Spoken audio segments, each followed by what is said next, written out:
গত 15 বছর বাংলাদেশে মাফিয়া শাসন চালু করা হয়েছিল। দেশে বিদেশে পলাতক স্বৈরাচার বিনা ভোটের সেই সরকারের পরিচয় হয়ে উঠেছিল government of the mafia, by the mafia, for the mafia. প্রিয় দেশবাসী, এই মাফিয়া চক্র দেশকে সর্বক্ষেত্রে ভঙ্গুর করে দিয়েছিল।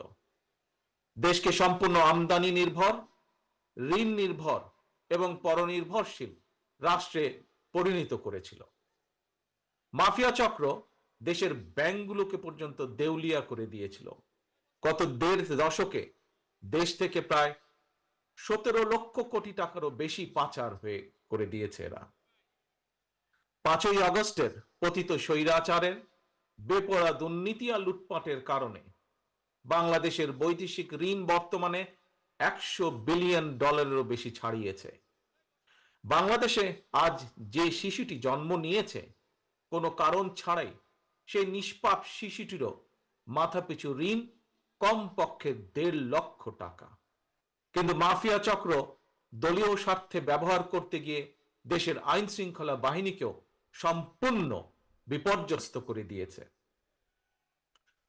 গণতন্ত্রকামী প্রিয় ভাই ও বোনেরা, অন্যায়, অনিয়ম আর অরাজকতার বিরুদ্ধে গণবিস্ফোরণে মাফিয়া চক্রের প্রধান দেশ ছেড়ে পালানোর পর দেশে মাফিয়া শাসন শোষণের অবসান ঘটেছে।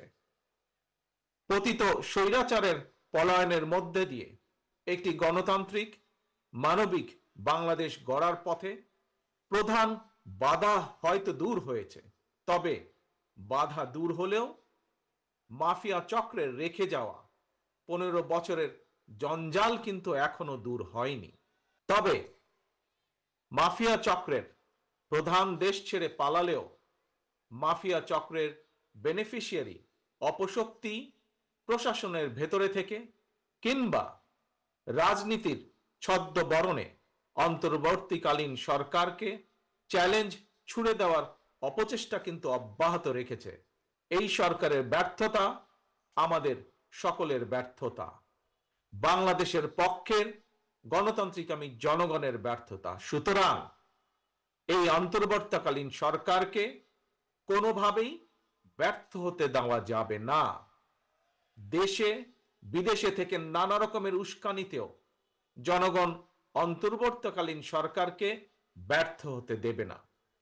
তবে অন্তর্বর্তীকালীন সরকার যাতে নিজেরাই নিজেদের ব্যর্থতার কারণ না হয়ে দাঁড়ায়, সে ব্যাপারে তাদেরকেও সতর্ক থাকতে হবে। কোনো এক পর্যায়ে অন্তর্বর্তীকালীন সরকারের জবাবদিহিতাও কিন্তু নির্বাচিত সংসদের মাধ্যমেই নিশ্চিত করা হয়।